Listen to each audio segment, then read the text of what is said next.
How's everybody doing? Great. Great. Want to introduce your accompanist? Yes, this is my good friend Joel Van Dyke on the guitar. Give it up for him, everybody. Welcome back to Boston. Thanks, good to be back. You've got a busy couple of days and then a week off, which is nice, right? Yeah, absolutely. I mean, the tour has been fantastic.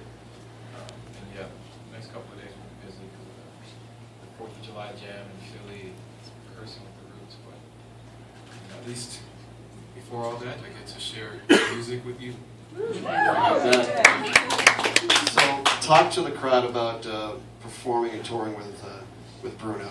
It's great. You know, I didn't expect to be doing this tour.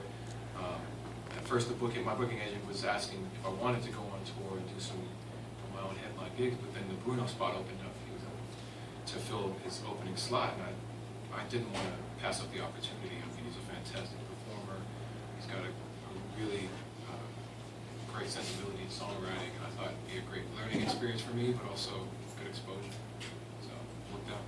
Then tomorrow you're in Philly playing with the Roots for the 4th of July jam going on there. 4th of July is a special day for you. I was reading in the Boston Metro today about how your family's from Panama, and that this day does mean a lot to you. Yeah, it does. I mean, my parents moved to the States in the late 70s and became naturalized in the 80s. So the experience of becoming an American, I was there at their naturalization ceremony and understand the value of being a citizen and what it means, and don't take it for granted at all. And you've got the week off after the Philly. So how's the touring been? Is touring a grind for you? Are you more of a studio guy? Are you getting out in front of an audience? Touring is a grind. I enjoy the studio.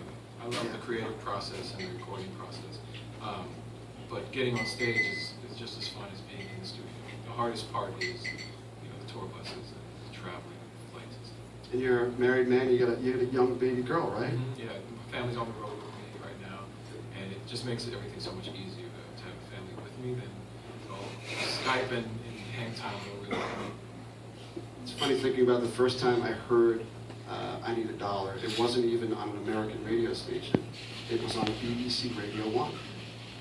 And it's funny how your music kind of hit over in Europe first, at least that's how I see it, and then found its way back to America. Why do you think it started over there first and then finally got here to your home? I think there's just a different structure in terms of how business and music is distributed in Europe. So the ground was fertile in Europe. I think radio stations that don't have to worry about specific kinds of metrics were able to play the music. I went over there, got major TV and major print, and then major labels started investing in the album, and that's what helped it. Eventually the major labels on the state side picked up, and I was able to sign a deal with XIX Interscope to put out this album. Who owns this album in the audience? Be honest. Who owns it? No, that's not bad. That's pretty good. That's pretty good. If you can get 50%, that's pretty all right, good. yeah. Hopefully I can convince you after this. Yeah, that's what we're thinking. So this is the album right here. It's called Lift Your Spirit. Everybody see the cover? See the leap happening right there? Was the leap your idea? Because I'm giving that a 9.8 if I'm going to look at that. Look at the form. Look at the form. The credit for the leap goes to my wife. I can't remember exactly what the discussion was, but she was looking around for ideas for the album cover, and she found this beautiful leap done by Sammy Davis Jr. And so I thought, that's awesome. I'd love to do something like that for the album cover. And we got a trampoline, so that's not natural. We did about Devastated. about 100 leaps. and yeah, ended up choosing that one. And I had just written a song called Lift Your Spirit, and I said, this is perfect. The photo goes with the song. We did the photo before the song was written, and it just worked out. One take, I'm guessing? For the photo? Yeah. I told you I did about 100 leaves. Yeah, but I mean, was it the first take that they got? That was in the first 15. 15? All right, okay, that's good. Everything else was just fun. Let me wrap this up because we want to hear you perform. So, when you are the lead vocalist on a song that goes to #1 in 103 countries, Is that 102. 102? Is it not 103? I can't even name my drink countries. I think you just got Bulgaria, so we're going to say 103.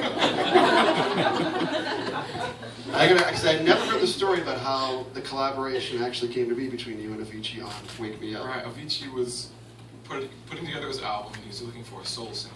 So he contacted me, and we got in the studio, and he kept mentioning, I want something like Marvin Gaye, heard it through the grapevine. And we never ended up making anything like that.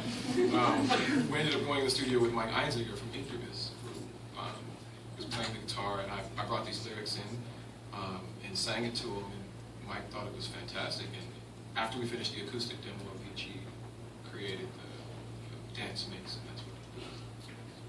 And the rest is history, and this is the brand new album, and thank you for doing this day. Thank you for being, I don't know, what's the word I'm looking for, an authentic voice on the radio. You know, out of all the confectionery stuff out there, you're just the real deal, and thank you so much for being here with the River today. Appreciate it.